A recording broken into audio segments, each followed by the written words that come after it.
যারা এই খুনের সাথে সম্পৃক্ত তারা কিংবা তাদেরকে অন্য কেউ যেন এই বাংলাদেশে পুনর্বাসিত করতে না পারে।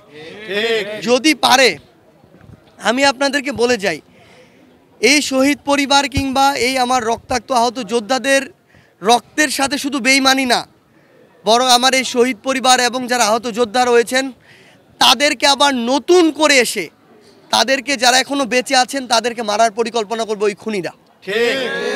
যেই মা তার সন্তান হারিয়েছেন, যেই বাবা সন্তান হারিয়েছেন, কিংবা আমার যেই বোন তার স্বামীকে হারিয়েছেন, মানে এটার ক্ষত তো কোনো কিছু দিয়ে পূরণ করা সম্ভব নয়, পৃথিবীর কোনো কিছু দিয়ে। আপনি বলুন, মানে আমার একজন শহীদ মাকে আমি কি বলে সান্ত্বনা দিব? সেই শব্দটা কি হবে, সেই বাক্যটা কি হবে? এটা আসলে পৃথিবীর কোনো শব্দ বাক্য দিয়ে এটা প্রকাশ করা সম্ভব না আসলে। তো আমরা শুধু আমাদের জায়গা থেকে একটা জিনিসই বলতে চাই যে যারা শুধু ক্ষমতায় থাকার জন্য এভাবে নির্বিচারে খুন করেছে, নিজের দেশের মানুষকে, জনগণকে এভাবে গণহত্যা ঘটিয়েছে, তারা যদি এই দেশটাকে নিজের দেশ মনে করত, এই মানুষগুলোকে নিজের দেশের মানুষ মনে করত, তাহলে ক্ষমতায় টিকে থাকার জন্য এভাবে নির্বিচারে খুন করতে পারতো না।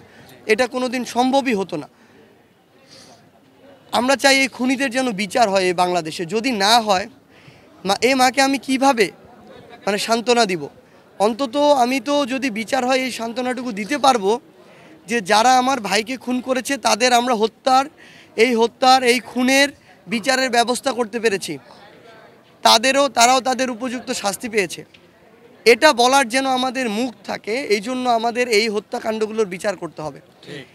এবং যারা এই খুনের সাথে সম্পৃক্ত তারা কিংবা তাদেরকে অন্য কেউ যেন এই বাংলাদেশে পুনর্বাসিত করতে না পারে। যদি পারে, আমি আপনাদেরকে বলে যাই, এই শহীদ পরিবার কিংবা এই আমার রক্তাক্ত আহত যোদ্ধাদের রক্তের সাথে শুধু বেইমানি না, বরং আমার এই শহীদ পরিবার এবং যারা আহত যোদ্ধা রয়েছেন তাদেরকে আবার নতুন করে এসে তাদেরকে, যারা এখনো বেঁচে আছেন, তাদেরকে মারার পরিকল্পনা করবে ওই খুনিরা।